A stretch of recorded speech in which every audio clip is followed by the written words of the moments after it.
Skeleton Key here, and I just wanted to get something up this week. I've been a booktuber for an entire month now, and I wanted to make sure I got something up this week, even though it's been a heck of a week. I mean, Colorado's on fire again. Well, it does that every summer, but this year is really bad. Not as bad as 2012, but bad. Did want to let you all know that I am doing SummerWeen next week. It starts on the 24th and goes through the 30th. That is being hosted by Gabby at Gabby Reads and Olivia at Olivia Reads a Latte. And just wanted to get this up real quick. I've been a booktuber for an entire month now, so I couldn't let an entire week go by without getting something posted, because then I would consider myself a total failure. And but the first prompt, there are 5 prompts, and no, this is not set in stone. For one thing, these 5 prompts, some books will count for more than one prompt. I can kind of mix and match that way. But also, I have tons of books, probably literal tons of books, that will fit these prompts. So I'm going to just list 5 books here that I will probably get to, but I may get to something else before these that will actually work for the prompt. So if so, I'll swap it out. But anyway, there are 5 prompts, and the first prompt is read a book with a creepy cover. I think about probably half of my books count for that. But this I just kind of picked off the top of the pile. I started reading it a few months ago for the Effed Up Book Club, and I wasn't really getting into it, so I just kind of dropped it. But it is Wytches. It's a graphic novel, but yeah, tell me that cover doesn't look hella creepy. So there you see. Yeah, that looks creepy. Authors on that, we've got Snyder, Jock, Hollingsworth, and Robbins. And I think they're all men, even though the main character is a teenage girl. I think that may be kind of at least part of why I kind of bounced off of it. So, I don't know. We'll give it another shot. And I may end up reading something else. It's not like I have a lack of creepy covers. Number 2, read a paranormal/supernatural book. Again, I have lots. But this one, and this is also one of those Tor novellas, so it's really, really short. Djeli Clark, The Haunting of Tramcar 015. And this, let me just read the description. Djeli Clark's latest adventure, set in an alchemy-infused Cairo on the forefront of social change. Cairo, 1912.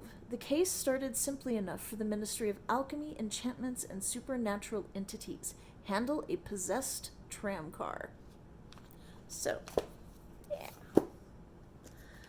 And it won something, maybe several somethings. It's gotten some good buzz, so I'm looking forward to that one.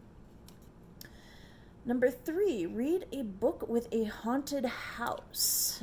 I think this is a haunted house book. I think it qualifies. I may find out otherwise and have to switch to something else.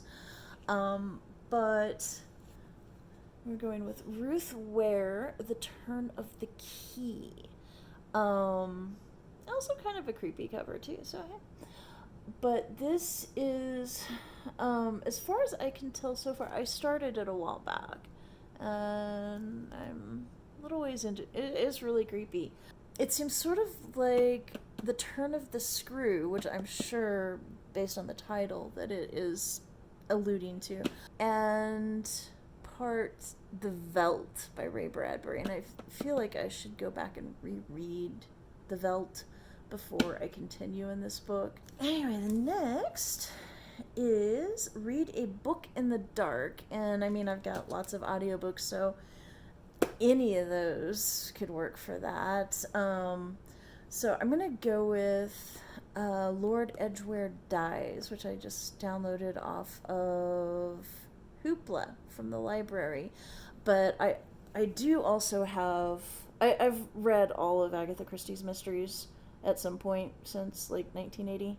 I do have 13 at Dinner, which is the same thing. This is a Dell edition. This is probably the one that I read in the 80s. And I'm just curious because I've been really, especially rereading as an adult, I've been rereading these old Dell editions, and I'm finding that Dell, their quality was just kind of crap. I mean, more typos than usual, and they also they've retained some questionable phrasing that I've noticed, the at least in the other Hugh Fraser narration that I've listened to, they've kind of edited some of that out, which I appreciate. I think it's like 6 hours or something on Hoopla, so that'll be nice. I'm going through my chronological reread of the Christie oeuvre, so and this one's next up. Number 5, read a book recommended by the hosts. And I don't have anything to show you, but I did on Libro FM. I bought Home Before Dark by Riley Sager. That just sounds really super intriguing to me. So I want to read that one, and I'm sure it qualifies for some of these others as well. But if you watch Gabby Reads, yeah, you know what the cover looks like. You've seen it. So that is my TBR for SummerWeen. And so I'll try and do a vlog for that, and for that week. So yeah, maybe I'll swap some of these out, maybe I won't. I think this promises to be a really fun week. So thanks to Gabby and thanks to Olivia. And please like, subscribe, comment, tell me what you're reading for SummerWeen, or just what your favorite spooky, creepy reads are. And I'll see you around.